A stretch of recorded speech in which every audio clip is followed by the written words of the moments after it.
All right. There we go. We're live. I got it figured out. Brandon is taking a bit of a day off today, actually. He's got something coming up, something big. I'm not allowed to tell you, though. So you can't get any answers from me. But I can tell you, though. It's going to be pretty cool. Coming up in just a bit, we're going to have Brooke Day's going to stop by and apparently babysit me for the stream.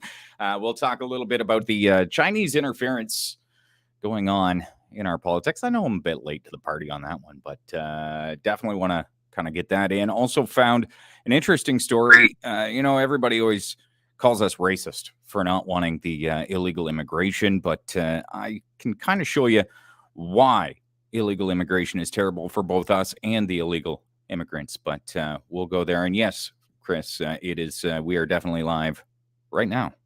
And also, apparently, a lot of journalists are being laid off right now. Wonder why. Anyway, talk about that in just a bit. It's John Millette, your side dude, I guess you could call me, while Brandon is away. As I mentioned, of course, Brooke is going to stop by in just a little bit and discuss a little bit of what's going on with the Chinese interference. Of course, I'd have to say that the most concerning thing, I think, is the fact that Trudeau just, kind of ignoring it, acting as if it's not really happening, but we definitely know it is. Doesn't want that public inquiry. I'm guessing he can't find another judge that he's related to, maybe. We'll find out. That much is for sure. However, though, the first thing I want to talk about, came across a story on the CBC, the Communist Broadcast Corporation there, talking about illegal migrant workers. Now, of course, we know things like Roxham Road open to migrants, and the Trudeau government wants to bring in about, 500,000 or something like that. There's a huge problem with this, and I think that it's leading to exploitation of people as well. There's a recent bust of a human trafficking ring that was exploiting undocumented migrant workers in Canada.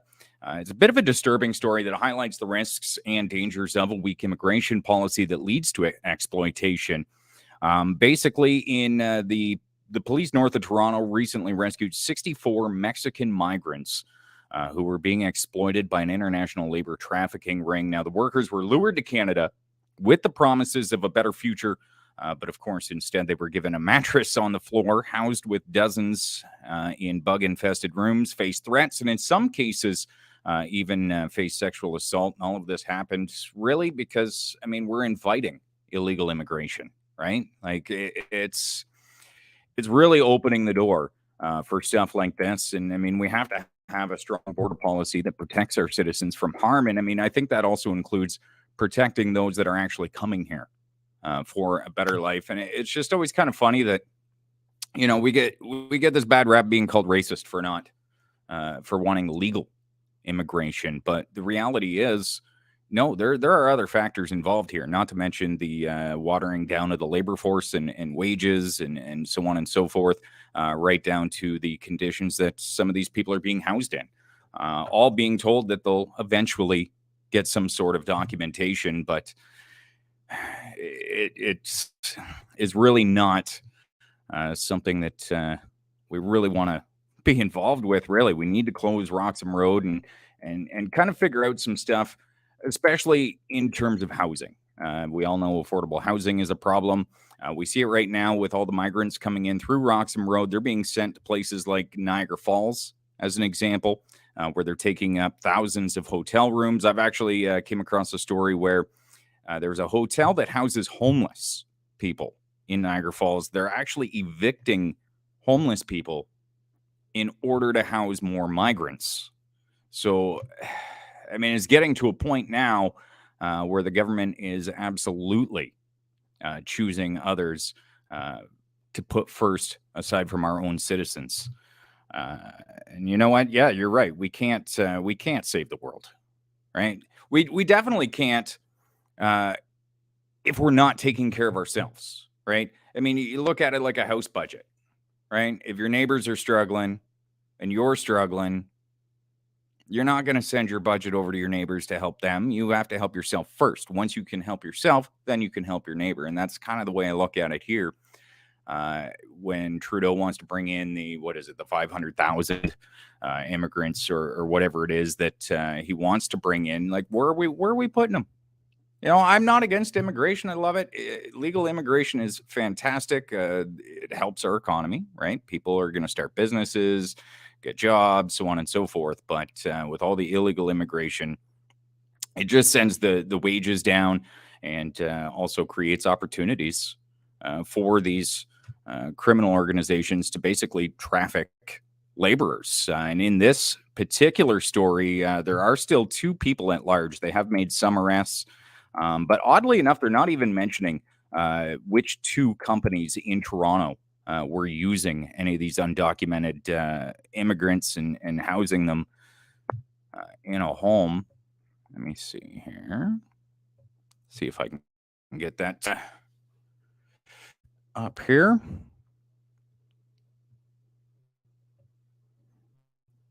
Let's see, Freestone. The Rippers used to be from Quebec. Now they're all. Yeah, I mean it's an interesting thing, right? You have this policy where you're basically saying everybody come on in, and it is opening the door for criminal organizations to take advantage of that. And so it's not about telling somebody that they can't come here. It's come here in a way that is safe, come here in a way that is completely legal, and it really seems that the only one serious about that.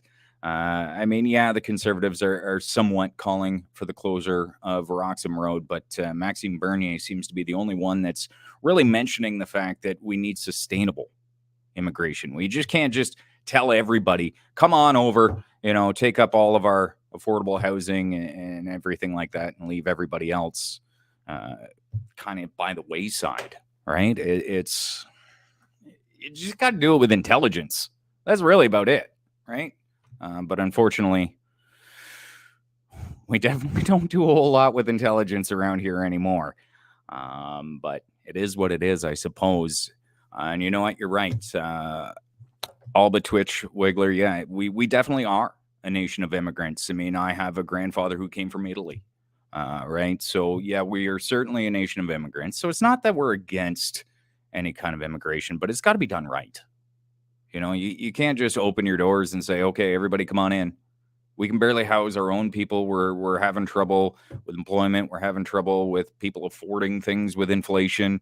And suddenly we just want to rush in, bring in a whole bunch of people, overload public services, and really kind of send us into a spiraling debt. Not that we're not already in a spiraling debt, but it is certainly there. And yes, it is. It's definitely opening the door and inviting disaster. And I mean, I mentioned a labor human trafficking ring, like that is minor, right? Like bringing undocumented workers and paying them low wages and whatnot is rather minor compared to some of the other things that go on and where they're trying to get people in across the border, whether it be for the sex trade, whether it be for any of these other things. But bottom line is, we can't just have an open door policy. It's just not going to work that way. We can already see places like Sweden, as an example, places like Germany, that it's not working. It is really not working. But, yeah, old stock Canadians. I love that. We are also old stock Canadians, and, it is what it is, right? But the fact of the matter does remain, we need to do better when it comes to our immigration, that is for sure. I want to just bring up that story, actually, and just kind of give an idea what's going on here.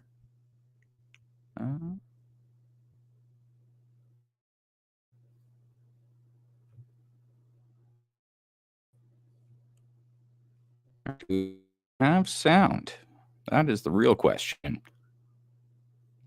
Doesn't sound like it, though. I can't hear it, so I'm going to guess that you can't either. I'll have to figure that part out. First day, just kind of new to this. But it was now police in North Toronto had rescued 64 migrants that were exploited. This was back in early February. Now they're acting on some search warrants. Like I said, I believe they have 5 arrests There are 2 people still at large in the Mississauga and Toronto area in terms of this, but just a disturbing story, really, where they had like a dozen people living in a single home. So, and it's funny too because the neighbors all just thought, it's just extended family that are just coming in and out at all hours, but turns out not quite. Yes, the Grand Turd needs a new job that doesn't involve politics. Well, he could try going back to being a drama teacher. I mean, he's pretty good at creating some drama. And yes, Lane, I'm a bit of a rookie. I've never had to be my own producer. See, that's the thing. I do have a little experience in radio, but was never my own producer. So that's the part of it that makes it a little bit difficult. Yeah, there you go, Brandon. I don't need you sticking up for me, Brandon. I'm a big boy. Another fun story, actually. I like this. Layoffs, right? Usually I don't smile when we talk about layoffs, but I'm going to smile right now because it's layoffs of people like Rachel Gilmore. You may remember her. I believe it was Global News, I think she was with. She was the one did a big video saying, "Oh, are you planning on inviting your unvaccinated friends over for Christmas or whatever kind of dinners or whatever?" and suggested that you should not do that. Well, she is now in the unemployment line, along with many other news or I guess so-called journalists being laid off. And I have to say, a lot of them are crying about it right now. I don't feel a whole lot of sympathy there. I just really don't. Maybe had you done some real journalism, still have jobs? Maybe. That's a possibility. And yeah, I do. I agree with Lynn. Brandon, you're a killjoy. Besides, aren't you supposed to be busy, Brandon? Working on something big? Anyway, I just like bugging Brandon. It's fun. Let's take a look at some more of the comments here. Let's see here. Trudeau's other Pierre did buy his son's place in politics by selling out some of the last remaining financial sovereignty. Yeah, I could agree with that. Pierre is his stepdad. We all know that, right? I'm kind of thinking Sophie left him. Is anybody else wondering that? Just off topic, I know, but haven't seen her in 2 years, maybe 2.5. I don't know, something like that. But that's just a thought. Yes, many cats. I have cats too, though, but whatever. Let's see. Mary says Rachel is histrionic. She needs to get. Oh yeah, she definitely needs to get outside of her bubble. She's got a chance now, though, because she's going to have all sorts of free time, right? And I saw her on Twitter there. Apparently, she, like an idiot, posted her personal email on Twitter in the hopes of maybe getting job offers or something of the like, and is now actually on there whining about people sending her emails and criticizing her and things of that nature. And it's one of those things where it's like, well, really, look what you did. You sat there, you cheered on people losing their jobs, and now you're crying that people are cheering on losing your job.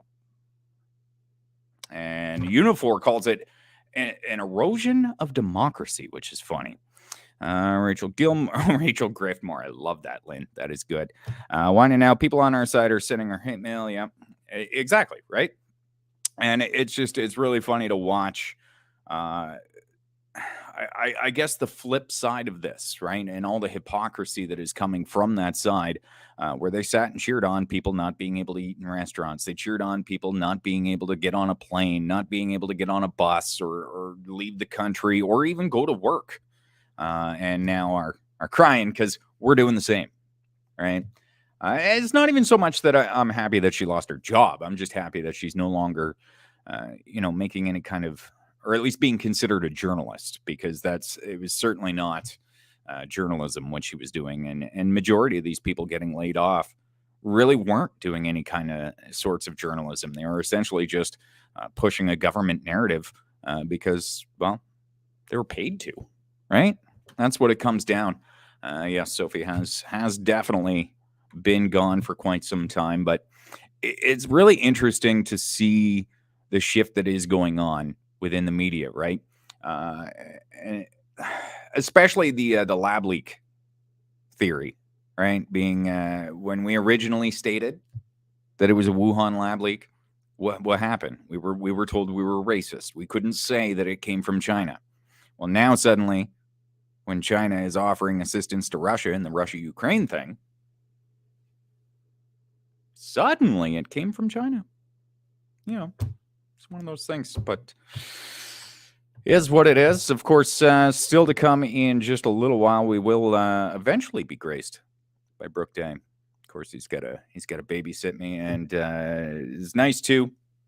I am back on Twitter. Apparently, I did find an account that I am allowed to use. I just can't have it on my phone yet. I gotta get a different phone number for it. But at Johnny Rotten Says is the Twitter.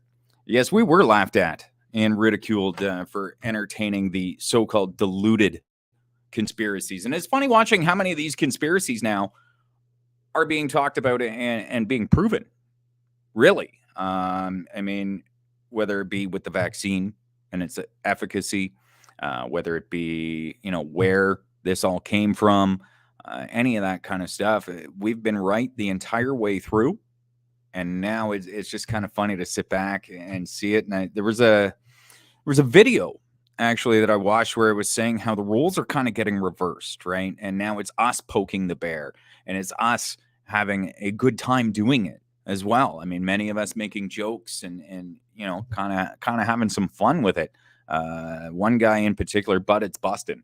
If you haven't checked him out, I absolutely suggest checking out But It's Bustin'. That guy is hilarious. I'll actually throw his name in the chat. There it is. But yeah, he's absolutely hilarious to watch. And I would absolutely recommend checking him out. But we are now in a position, though, where, yes, we do. We are kind of starting to hold a little bit more power, right? And to be able to say, like, hey, look, we said that a year ago. We said that 2 years ago. And now we're finally seeing it. I also saw something earlier. Like, there's a lot going on, really. It's kind of hard to keep it all together. But also, apparently now, we in Canada are no longer recommending boosters for those under 65 and that are immunocompromised. Gee, I wonder why. We're in a bit of a clown world. We understand that, but hopefully going to try to get out. Let's see. Can't openly voice probable causes. Yeah, no, that's true. All right, let's have a look here. See if there's any more comments that I missed. No, definitely not. But, we are definitely in an interesting time, and especially eventually coming up to an election soon. We'll get to U.S. election pretty November 8th. And you got to kind of think that might be a bit of a domino fall effect there as well. Because I really don't think Sleepy Joe's getting back in. That's for sure. And we definitely need to find a way to get Trudeau out as well. Let's see the narrative. Yeah, the narrative has absolutely been blown on the boosters. There's no question about that. At what point are you able to say that these shots have ever worked? Right? Like, you look at the statistics, and now they're also saying that those PCR testing kits were all completely crap. Right? Like 70%, I read, were false positives. So how many COVID cases weren't even COVID cases at all? That's another thing I believe that we have really mentioned, but let's see. What's Lynn saying? Interesting time. Well, insane, interesting. I guess it's kind of the same thing, right? A little bit. I just choose to say interesting. That's all. But yeah, it is. It's almost backwards. Everything is what it is, right? Everything that is, like, I feel everything I've ever known to be true is up in the air now. It's all in question. There's a lot of different things happening in an upside down clown town. I like that.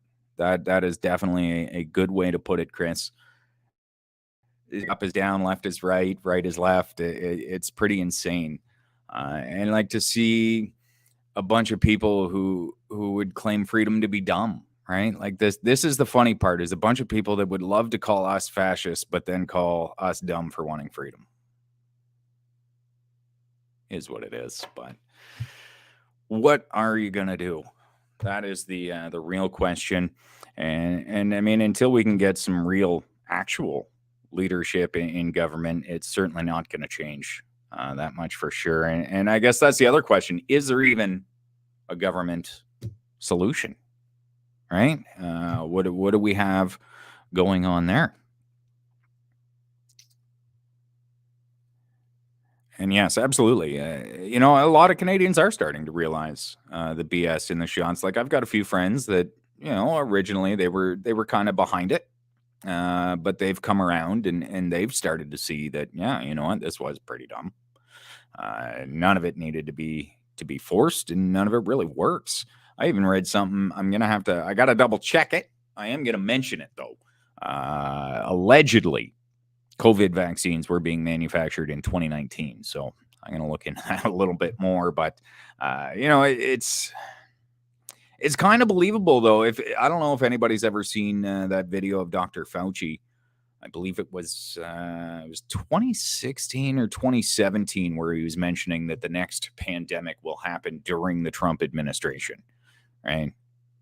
And people wonder why we have conspiracy theorists out there. I mean, when you have stuff like that and then it comes true, you have to kind of wonder, because who can call that kind of stuff, right? Let's see what's going on in the chat. Yeah, the same black cloud individuals who willingly serve crony capitalist overlords. Yeah, that's the funny part, right? All these people. It's insane. And I've seen, the UBI that everybody's talking about. I saw one post saying the basic income is freedom. How is that freedom? That's slavery. You're dependent. You can't be free and dependent all at the same time. It just makes absolutely no sense. Chris says, the convoy was more effective than most people think. Canadians gave some hope to some. Yeah, absolutely.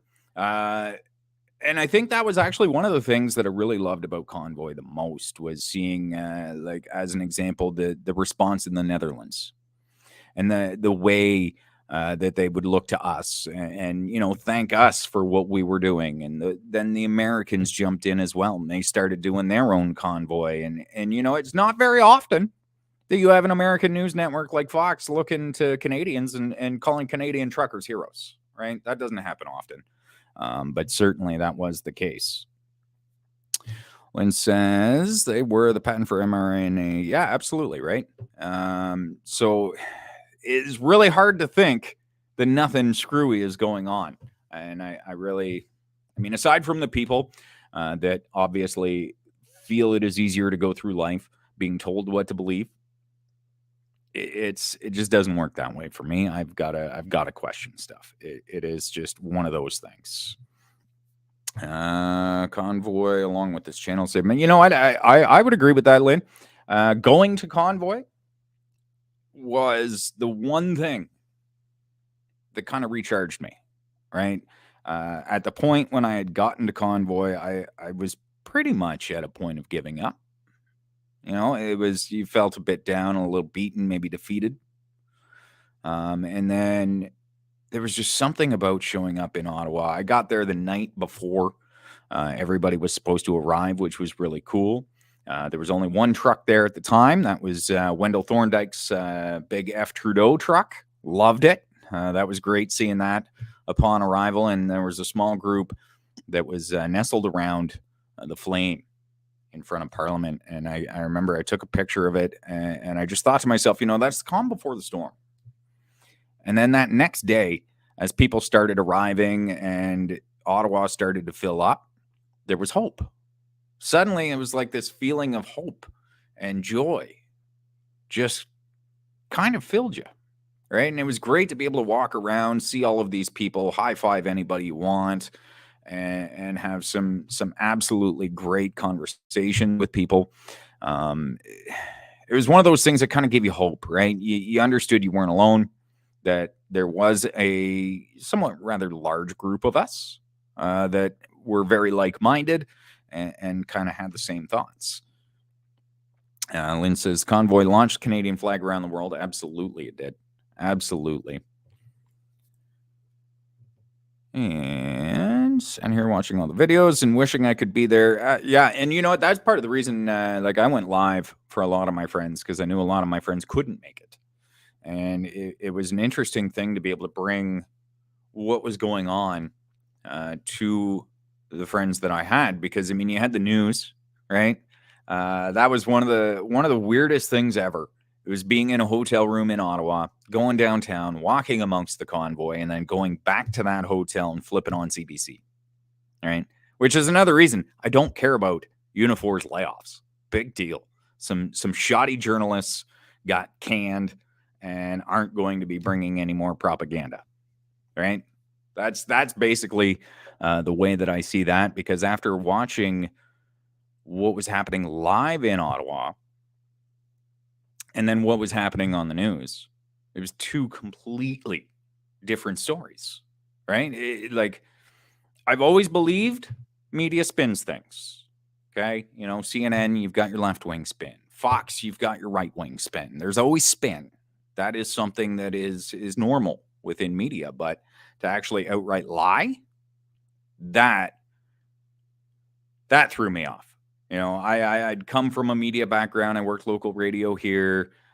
So yeah, I got it. I understood spin. I just don't understand actual lying. That threw me for a loop. And I mean, how are you supposed to trust your media after that? Chris says, never hugged so many people in my life as I have the last 3 years. I'm not a hugger either at all. I'm not big on hugging people, and especially people I don't know. But I agree, yeah. During convoy, like walking through Ottawa, you could hug anybody you wanted. It was fantastic.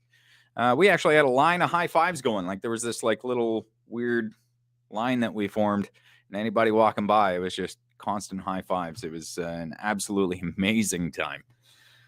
Let's see. The Healthy Truth never went to Ottawa, but I was feeling the same. Hope was truly brought back to the table. 100%. We were all kind of beaten down. I mean, a lot of us too, especially those of us who lost jobs, those of us who maybe were excommunicated by family, friends, so on and so forth. It was a really crazy time. And it's crazy to me now seeing all of these journalists crying about being canned and crying about the fact that we're happy about it. Right? I mean, what did you expect? You lied, you divided. So yeah, naturally, this is the proper consequence, is for you to be removed.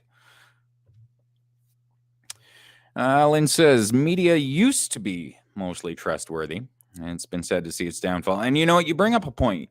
See, this is one thing that I have been saying to people a lot, is that I think what happened is we have put too much trust into experts, right? Like, experts have always been around, and we trusted experts because we always believed that people, I guess, are naturally good. They don't want to, have to lie to us, things like that. And I think we got to a point where we trusted experts so much we stopped double checking, right? We stopped asking questions, and we just accepted the fact that anybody called an expert was just automatically right because they're an expert, right? And I think it's kind of where part of the problem certainly came in. Let's see. Brandon McCaskill says, I have to be nice to you, but I didn't say I have to be nice to him. Hey, you don't even have to be nice to me, right? That's the way I look at it. You can be mean to me all you want, Lynn. It's okay. Probably respect you more for it, really. It just is what it is. Let's see. What is Chris saying? Just watched a great Monk debate about trust in media.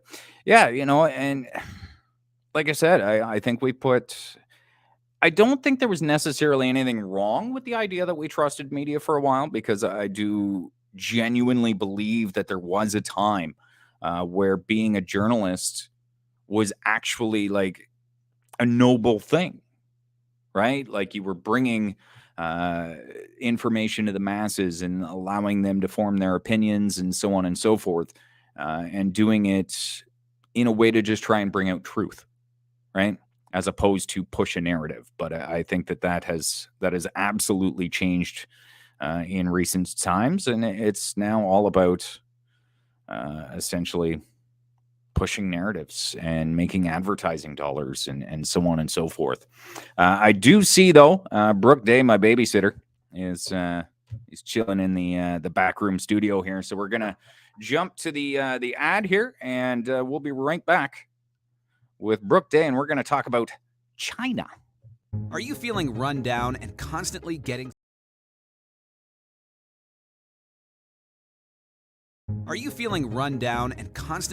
sick? Are you struggling to bounce back post-pandemic as quickly as you used to?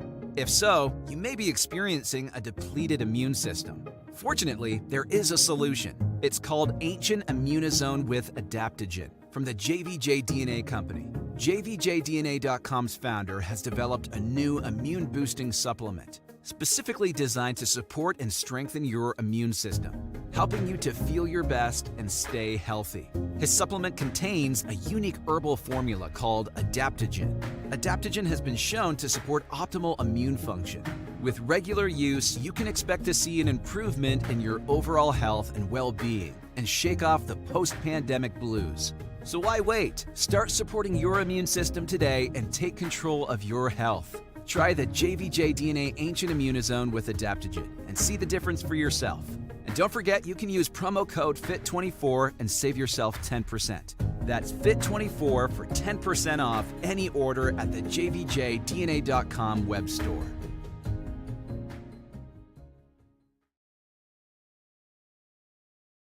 There we are. So let's see if I get this right. You there got it. Hey, how's it going, Brooke? I love the title of being John Mallett's babysitter. That is. I don't think you would actually, though. That is so appropriate. I love it. What's up, John? How's it going today? First, not bad. Hosting. Yeah. Sounds pretty good.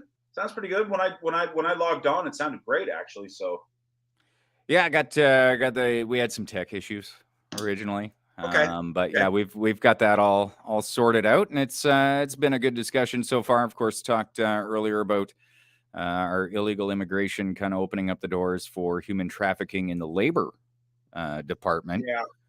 Yeah.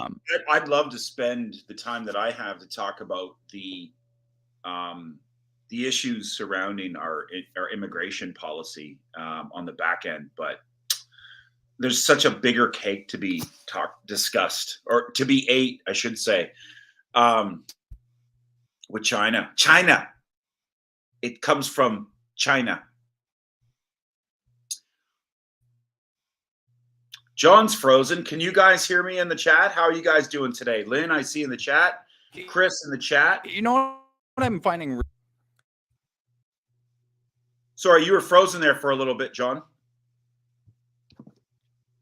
Yeah, it is kind of free. It's funny. As soon as you add somebody on, it comes up a little bit. But what I'm finding interesting right now is this idea that, a couple of years ago when we said that, as an example, COVID came from a Wuhan lab leak. Immediately, we were dismissed as being racist and what have you. And then as soon as mainstream media now notices China assisting in Russia with Ukraine, suddenly it came from China. Yeah, now's the time to talk about it, hey? And yeah, I think so. Yeah. That's a good point. I mean, obviously that's a great point. All of a sudden, where we're seeing rhetoric on both sides of the Atlantic sort of shift towards more weapons, more offensive weapons. Then you see China taking meetings with Russia, China taking meetings with the U.S., China taking meetings with Zelensky. You can see China sort of painting themselves as like the for everybody kind of member, but obviously they've chosen a side. And we can see that, and I think that's what I want to jump on today to talk about, is the election interference claims within Canada.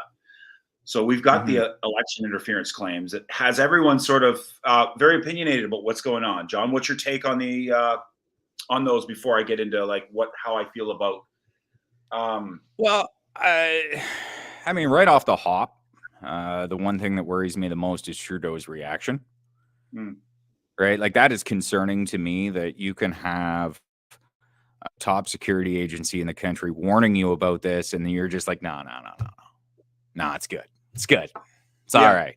Handong's, he's good, right? Mm, That to me is a little bit concerning, especially when you looked at Convoy, and he certainly was taking recommendations then, mm, right? If mm. CSIS had something to say that he liked, he Right. certainly enjoyed it. It's almost But like then, he's picking and choosing. He's window shopping with our main intelligence agency, right? oh, 100%, he is cherry picking like crazy. Now, how do we feel from the freedom fighters' perspective, like the folks in the chat, the John Mallets, right? How do we feel from that perspective about CSIS in general? Do we feel that they're apolitical? Do we, or are they, or like, do we feel that they lean a certain way? Do they lean liberal? Do they lean conservative? Or are they globalist bought out at this point? Do we feel that they're very sided, or do we still trust them? You know what? I don't think so. I don't think so. And the reason I say that is because, like, when you look through Convoy stuff, Mm, right? CSIS on numerous occasions was saying that, I mean, there is no extremism, there is no terrorism, there is no mm, any of that, right? So on a level, I believe that they are apolitical. mm, I'm not gonna say that they're not possible to be corrupt. I mean, I think that there's corruption possibilities in everything. mm. But I feel for the most part that they are a little bit apolitical. I don't whether or not that they would take direction is a whole other thing. Do we feel But okay? Okay, yeah, and I agree with you. I like from what I saw with the protests in Ottawa, right? With the convoy, and then what I saw with this, I feel like these guys are at least a Canadian institution that we can trust to somewhat, right? yeah, right. I mean, they were not completely throwing everybody under the bus like our media was, or like our politicians were. I mean, they were there to kind of sort through all of the crap and figure out what is and isn't Yeah, going on down there, right? yeah. Okay, Um, so I agree with you there. Now let me ask you: are they capable? Do we have the capabilities with CSIS here in Canada that the U.S. has with their systems? Like, that's a good question. are they as capable? Like okay, so no matter what the FBI or the CIA says, I don't think that we can distrust their ability to get what they want. I think that they can get what they want. I don't know if CSIS is like that. I don't know if they have the funding, the talent, the systems in place to be able to be really truly effective when they need to be. I don't know that. And maybe I somebody mean, from can point that out. Yes or no? I think the CIA or FBI can do it better, Yeah. Yeah, right? right. Like Like I think we they have almost more resources, they have more Grand power, CIA to have more oomph. They have more oomph for sure, right? right? Okay, Like so Lynn here's my says, CSIS is Canada's FBI, and both are untrustworthy and need dismantling. And I guess in a way, it's not so much that I trust CSIS, but I do. I mean, when they're putting out reports, I mean, I trust what they're saying to us is an actual thing. I mean, otherwise they would have been leaning on Diagolon being a terrorist group that was going to dismantle our government, and you know what I mean? Like if they were completely untrustworthy, that they would have pushed that a little bit more and pushed for the Emergency Act to be used, and so on and so forth. Whereas I feel that they were kind of neutral on that, at least. yeah, yeah, yeah. I agree with all that. I look at it like this. Look, they were pretty apolitical during the convoy. We had an inquiry, and we saw in numerous occasions that CSIS was sort of going against the government speak, the media speak. Mhm. So to me, that feels pretty good. Okay. And in this case, they were ahead of the curve before we knew any of this, warning our government about what's going on. Okay. Now, I said this in my stream last Wednesday, and this is sort of a clap back to Lynn to say to Lynn, it's not like somebody said the charter is weak. It's no good no more. And I said, it's not the charter, it's the government surrounding it.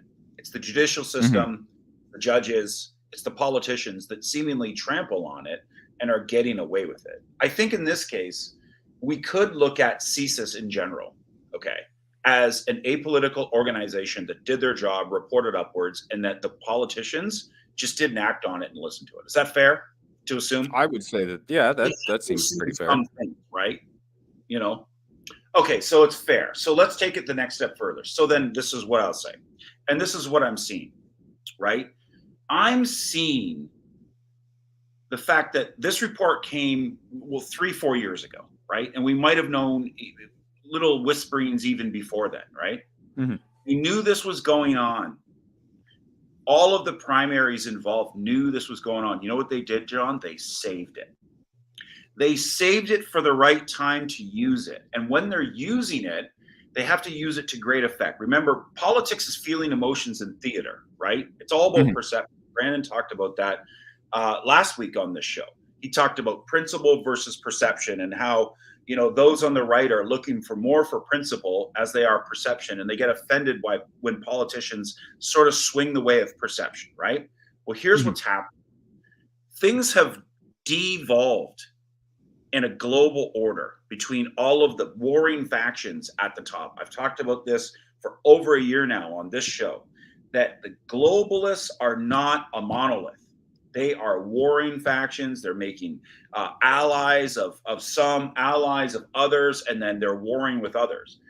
And things have devolved so much so that Canada has broken away from China at this point. And we've settled in with the global Atlanticists, the WEF, the folks in Davos, the folks in Brussels, and we've chosen our side, and we've used this bit of information that we've had for over 3-4 years now to start to get Canadians angry at China. So that, let me finish. So that when it comes time to escalate the war further, whether it be in Ukraine or coming to Taiwan's defense in the Taiwan Strait, Canadians will be behind it because we have something angry about with the Chinese. And that's where I was in our elections, and we got Chinese spies in our parliament and all this stuff. Yep. They're using it to get us fired up. And that's where I was going with when I mentioned, you know, a couple of years ago, we'd say COVID came from China, and it was like, oh, that's racist. You're racist. Oh. Right. But now that they want to go to war with China, potentially, now it's time to shift gears and try and get us all behind so that way, when we say that we're going to go to war, it's much easier to do so. Exactly. And that's what's happening right now. And this is the tricky part for us, right? For us as influencers, us as leaders, us as community, us as just regular Canadian citizens. We have to balance both our anger for what has happened, because there should be a palpable amount of anger that a foreign nation has been able to influence our politics, right? There should be very much so. But we shouldn't let it push us into the kind of conflict that the global financiers, the global pharmacists, the global industrial, military industrial complex is pushing us into. The war profiteers are in full control of corporatocracy as well as government in the right sections right now. And they are pushing us into more and more conflict that gets scary every day. So we have to balance our anger for that, like the fact that we have Chinese police stations in Canada. Yeah, right. This is where I kind of get a little confused. Okay, I get a little confused because it's like we have Chinese police station here. We've got a prime minister who looks up to the basic Chinese dictatorship. We have all of this interwoven stuff with China, but at the same time, we are also trying to paint them as whatever it is that we're trying to do now. Like, I just feel that it's kind of gearing up for that idea. I can easily explain this away, okay? And this is part of, like, okay, so here's what happened. The Chinese and I've talked about this before, the Chinese need lots of inputs into their economy to make the free stuff that we buy at Walmart. And they cannot feed their people. So as the Chinese made money through their manufacturing, it rose millions out of poverty, right? And they couldn't feed those people because arable land within China is scarce. So they had to buy food all over the world. And one of the primary sources they purchased it from was us. Soybeans, corn, okay, hogs, all of that, they bought it from us in Australia. So we were able to make money off of China. And with that, we opened and liberated our real estate markets so that rich Chinese wanting to escape China and the Communist Party could come here and purchase homes. Now, we'll say that at the most positive level. Of course, there's been other stuff. The RCMP is the infiltration of our real estate markets. But we have a relationship with the Chinese that is really good. Okay, and we should continue. I think one of the things that Pierre and both Justin say that is true is we have 1.7 million Chinese in this country, and we should be mindful of that and respect who they are and respect their contributions to Canada. Absolutely. Right? So at the same time, we've made money off of China along the way. And when you've made money off of China along the way, you have numerous like tentacles and business dealings. And not all of those business dealings are 100% up and up, let's just say. So there's leverage built up in the system where certain individuals need to be mindful of, well, if I'm going to piss on this person's shoes, am I going to get the backsplash? And that's all sort of been calculated along the way, right? And I think at this point now, the calculation is, well, it doesn't matter because the crap's going to hit the fan so hard that none of this is going to matter. That the oxygen is being soaked up so much by World War III and the progression towards that it doesn't matter about all the skeletons in my closet. So I think that's the decision, the calculus that is sort of being made. Now, am I going a little far right now and being presumptuous? Absolutely, right? But that's what good YouTube television is made for. Well, I mean, yeah, we're looking down the road. Of course, we're looking down the road, right? You know what I mean? We're looking down the road to try and understand what's going on right now. And, this is that's what, because you also see too. I don't know if you saw the story, but now suddenly TikTok is banned on government devices, and it's like, first of all, why did they even allow TikTok on government devices in the first place? Is a real good question. When did you know about TikTok, John? Like in terms of what? Like just know about it as an app? Owned by ByteDance, which is basically like every corporation in China that is over this has somebody on their board from the CCP, from the party, sitting on the board. So ByteDance, for me, it was. I think it might have been like a couple of years ago. I had come across an article.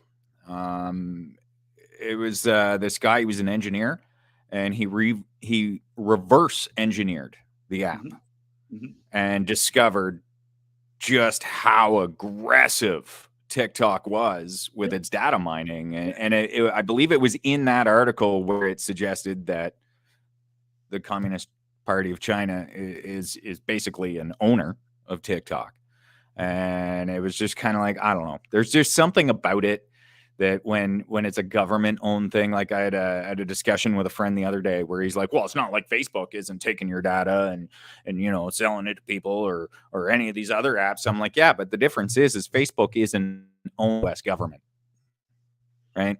TikTok is owned essentially by the Chinese government. So where do you think all that data mining is going?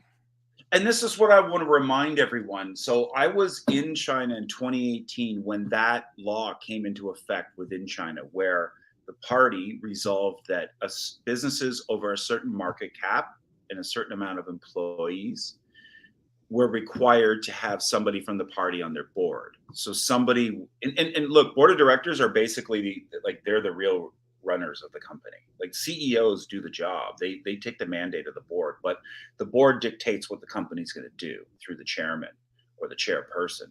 So when you've got somebody on the board who represents the CCP, and the CCP basically forces that person into that position at the highest levels of corporation or corporate governance, everyone sits there and listens to that person. So if there's a disagreement between parties on directions of the way the companies are going to go, they're going to err on the side of the CCP. So at the biggest levels, yes, that is definitely the case. So it's interesting that we've heard about. So you just count it down the list, then, right? So TikTok, all of a sudden bad, right? Wuhan Lab, all of a sudden bad, right?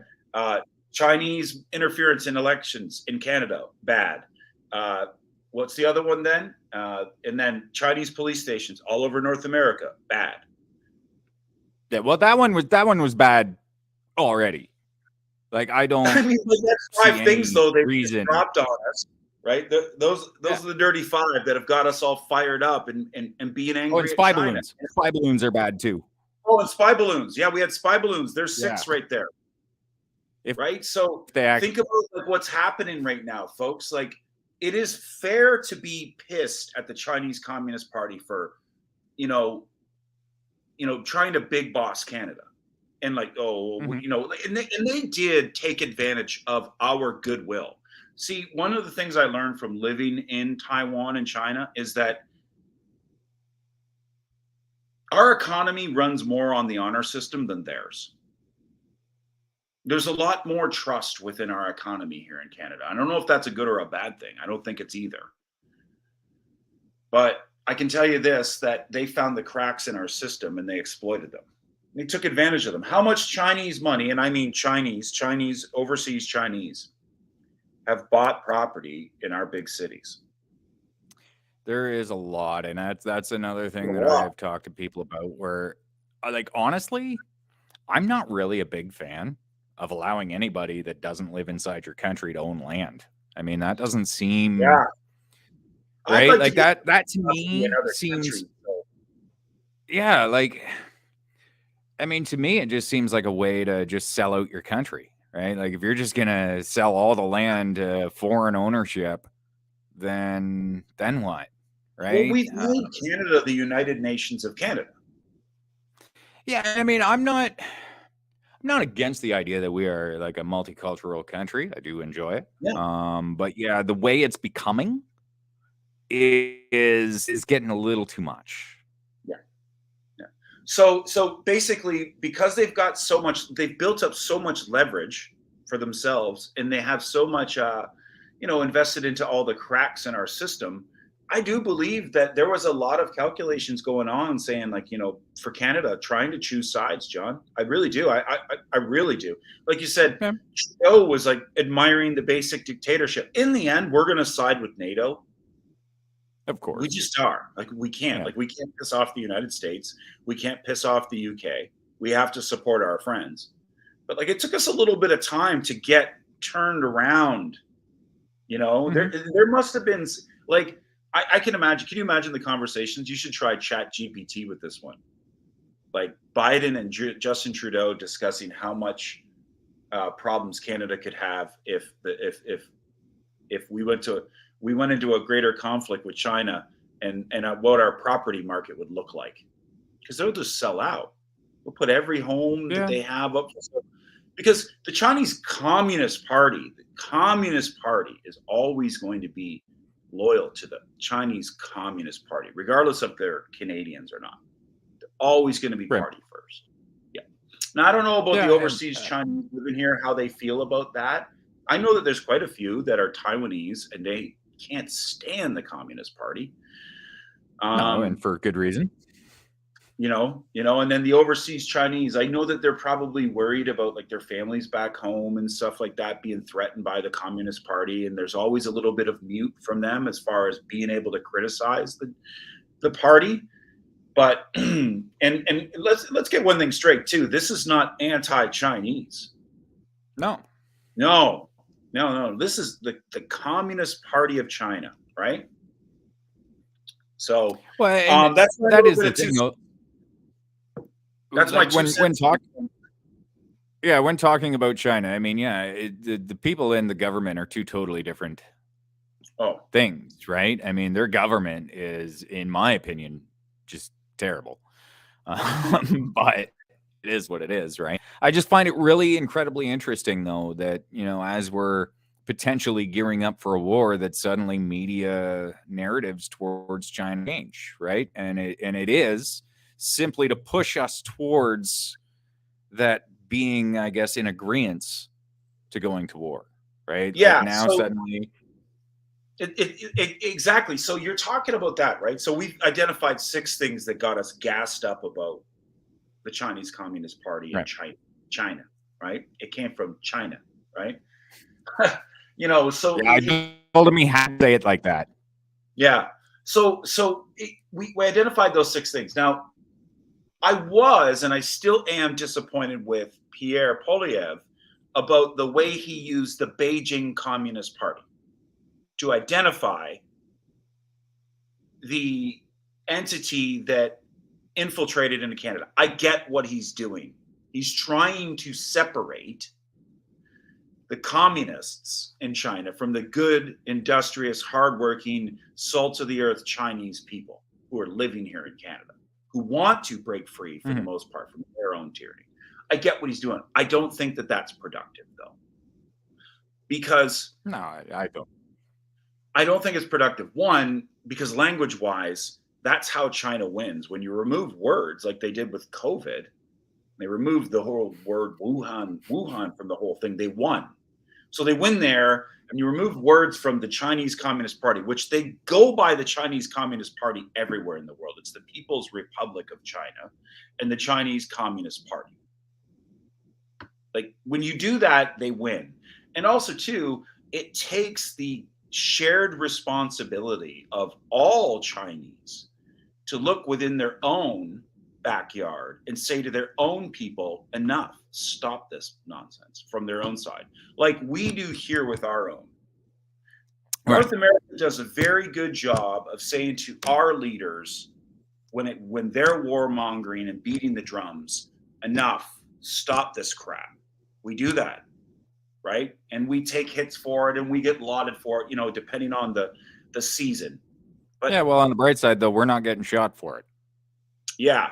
Right. Like, right. But I just think that when Pierre tried to remove the word Chinese and replace it with Beijing, it was weakness. It was such. It reeked of liberalism, that's for sure. It was. As soon as he said it, I'm like, Pierre, you're liberal showing. Yeah. Like, why are we doing this? He's trying to thread that needle. Hey, he's doing what we're trying to say right now. Okay. He's doing what we're trying to say right now in the sense where we're trying to make sure that we don't gaslight up the anger, we keep things cool, but at the same time hold accountable what's happened in Canada. So I get what he's trying to do. I don't think that changing words is going to work, though. I don't. It plays into the hands of the communists to do that, to take words. Right. And it's ridiculous is the other thing. I like this comment here. Tripsy says China bought Canada when they signed the FIPA agreement, a 33-year contract in which we cannot back out of even during war. Yeah, well, that'll be backed right out of. I can tell you that right now. We go to war, they'll toss that contract right out the window. Yeah, well, hopefully. Yeah, we'll see. See if we can toss that out the window. All contract. There's going to be that's probably the upside of war, John. If we want to look at things from a practical standpoint, there's a lot of there's just so much in the system, man. There's so much leverage and people who know this about this person and that person, and there's so much garbage contracts and people fighting over trying to get their money. That really does need a reset button. All of the I would agree with that. It needs some kind of a reset button. I mean, unfortunately, though, money is a huge motivator for many to do things that potentially they would not normally do. Oh, this whole thing is about money. I don't think it's about money in my bank account too. I've always said it's about money that we transacted. Yeah. So whether you look at it as digital ID, you look at it as CBDCs, you look at it as the American dollar keeping their hegemony, or the Chinese taking it away from them and doing some kind of new basket of currencies, whatever it is, it's all about that. Yeah, it's always been absolutely. Let's catch up some more comments here. What's Vikram says? We have all sorts of water, wood, not wood. I can read, I swear. Wheat, flour, minerals, and it's just mismanaged. There's a lot of mismanagement, though, right? Like this entire country is mismanaged. I mean, look at how many. I would love it. Like, aren't we at this precipice right now where we're going to be experiencing a new change to electronic vehicles? We're going to be seeing new green energy. So then, John, why aren't we using every little bit of resource we have and selling it while it's high? Because if we're going to have, like, if the idea is why would we keep it when we don't need it? If we're going to have new energy sources and we've got this old energy source and it's kind of like not visible no more, why aren't we maxing it out as much money as we can for it right now? Yeah, you'd think, but the new energy sources though aren't really sustainable for I'm not worried about that. I'm not worried about that discussion. Okay, fine. You say to the people who are supportive of them, you say, okay, fine. Let's say that they're 100%, they're going to work and everything's going to be great. Okay, well, energy's at an all-time high right now. Why aren't we maxing out and selling everything we got in stock? Get it out, because we're not going to need it no more anyways, right? We're going to need investment dollars to redo our grid, redo our power structures for all of this new energy that comes out. Why wouldn't we just max out our money, take that money and invest into the new thing? People don't have an answer for that. No, they don't. And I mean, it is a good point, because if we are supposed to be going with this green energy thing, and like, let's say we're all supposed to have one of these electric cars, right? Obviously, we need some massive upgrades to the grid, because could you imagine, like, even just a place like Sarnia? Yeah, I can imagine that if all of us were charging our electric cars overnight, our alarms in the morning are not going to go off because we're not going to have power. Right? Like, it'll just be too many people on that grid sucking too much power. Yeah, the money that needs to be invested is enormous, and that's always been kind of my argument right now. Like, we like Vikram said, if we just managed it properly, Canada it'd be utopia. There'd be money that we'd be able to feed all of our homeless. We'd be able to build. We should be able to, yes. We're talking about trying to help people in our communities. We wouldn't even need, it's really well, how much money do we spend on all sorts of things that we could be spending on, say, building affordable housing, or any number of things? And like, one thing I have always wondered, I know this is kind of slightly off topic, but take Ontario Works as an example, or just welfare in any province. Yep. What I've always found funny, who works as a caseworker? Social workers. Well, that's funny, because you can look around and so you've got like stuff like Goodwill Career Center, and all agencies that are people to and help people. I've always wondered, why do we have socialists on welfare and not any of these job counselors? Right? Because what does somebody who works in welfare even really do other than just take intakes? Right? They don't help to do anything. They work for the government. They're part of the voting. Like, they work for the government.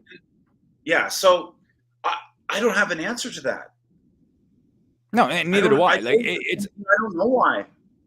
To me, it's straight up mismanagement, right? Like, you're providing the service just to look good because you're providing it. But if you really wanted to do good for those who are on that system, you would be helping them find ways to get off of that system and not be dependent on the government and not have to, you know what I mean? Like, but to me, it's also kind of more of that push towards a UBI for whatever reason. They want us to be dependent and not be able to provide for ourselves.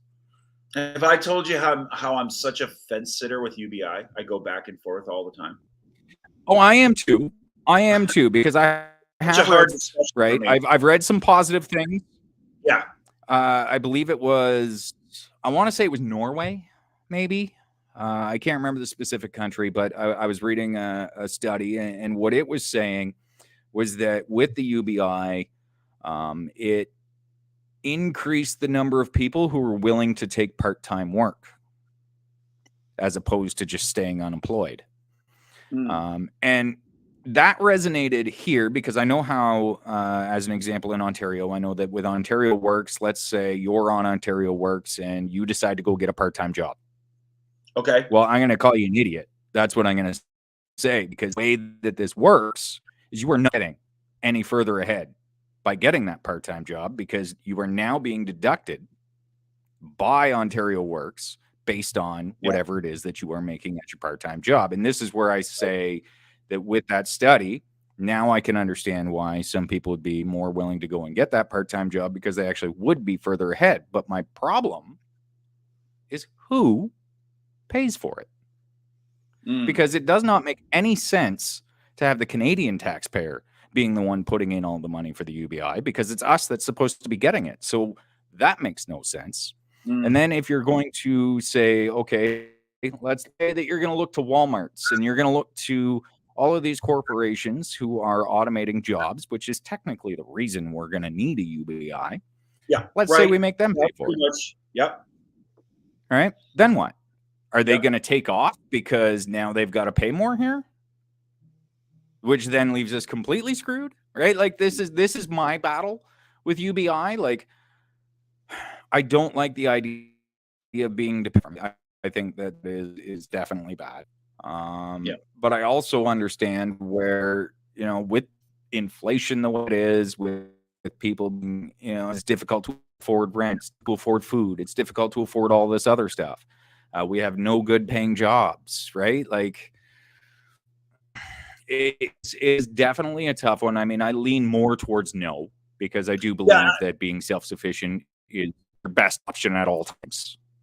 Bringing up Vikram's comment here. So Vikram says UBI are the digital ID as a Trojan horse. They want to control us for their own new world order.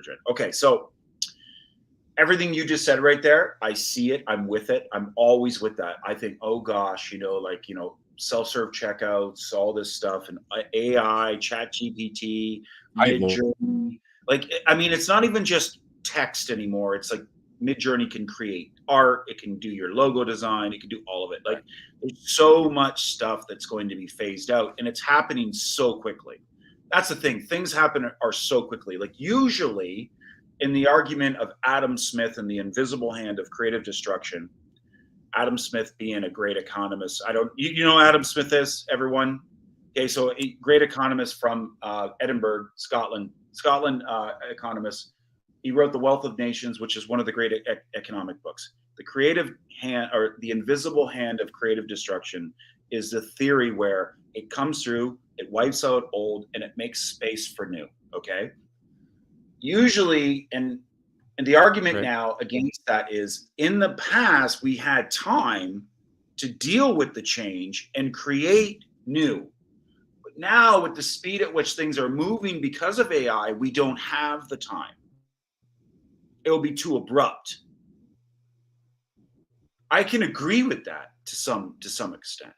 So that's what makes me think, okay, well, we'll need something like UBI to help those who need it, because they're going to need something.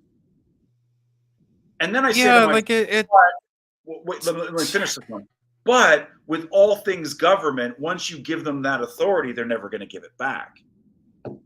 So I agree with Vikram. The answer is no. Always is no. Because once you give them the ability to dictate all of our needs, and if we're going to continue to transact in currency, which is a measure of our time and our ability, right, and our investment into ourselves, once we give that away and give that to them, it's over. Checkmate. It's over. It really is. So I get all of the logical agreements for it until we get to there. And I say, no, I don't want to give that up. I don't want to give that up. Well, and like I said earlier, to me, it creates dependency. Dependency is also what? Slavery, in a way, right? And I think that is the biggest problem for me, is I don't like the idea that I am going to have to depend on a government to look out for my needs, to look out for, you know what I mean? Like, I am one who absolutely believes in smaller government, less interference in our actual daily lives, and so on and so forth. So I do think that I am against UBI for those reasons. And like you said, I do see where, I mean, it can be helpful in some situations, especially because we are now in a society where we're completely eliminated in favor of automation just to save some money and make some more profit. Yeah. Yeah. So, I mean, great discussion today. Thanks for letting me come in. I got to get going. Awesome to see you running Momentum Monday while Brandon steps away to prepare for a big assignment that we can't talk about, right? But Brandon's preparing for a big assignment. Yeah, I'm not allowed to tell anybody. That's good, though. It's good. It's going to be a big. It is awesome, though. I will say that what happened was totally wicked. Yeah. Yeah. And I think everything's when what is he gonna have that for next week? I don't know. I don't know what he's gonna have that next week, right? Yeah, I think so. Just want to say shout outs to Mike, Chris, Vikram, The Healthy Truth, Lynn B, as always. Thanks a lot, guys, for always supporting the channel. Mary L, thank you so much. Thanks so much for always being a part of the community. The strength in the Momentum Canada and the greater reach is our community. And because of you guys, we're able to do so much more. We've been planning and growing. Obviously, John's hosting today. John's working on his show. We are growing. Like every donation, dollar, like, comment, share that comes in, we monetize that and use it to push forward this agenda of really just common sense and concerned Canadians. That's all we are, is common sense, concerned Canadians who want a little bit more transparency from their government. I think that's who we are in the end, John.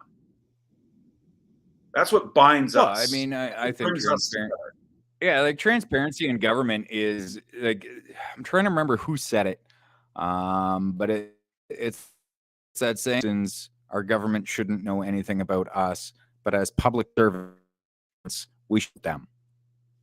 Yeah. Right. Absolutely. And with that, I don't feel that that's the way it is right now. I know, brother. I know. I got to get going, guys. Thanks so much. John, have a good show. Okay, my man. Great to see you today. Absolutely. All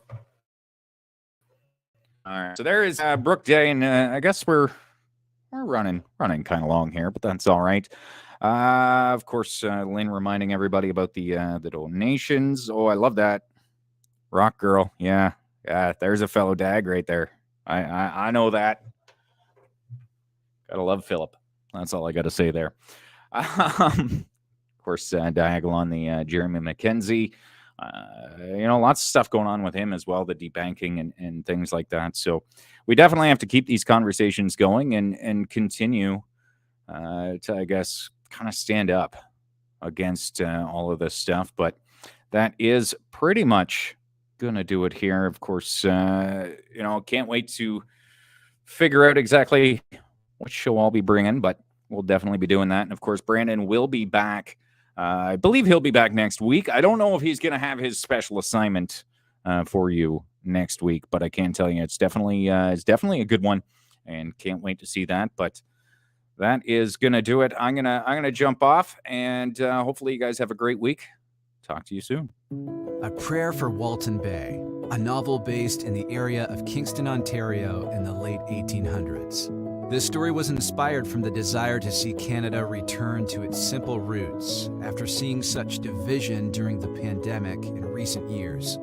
Available now on Amazon, this book will help fund our efforts here at Momentum Canada, since we are not government funded.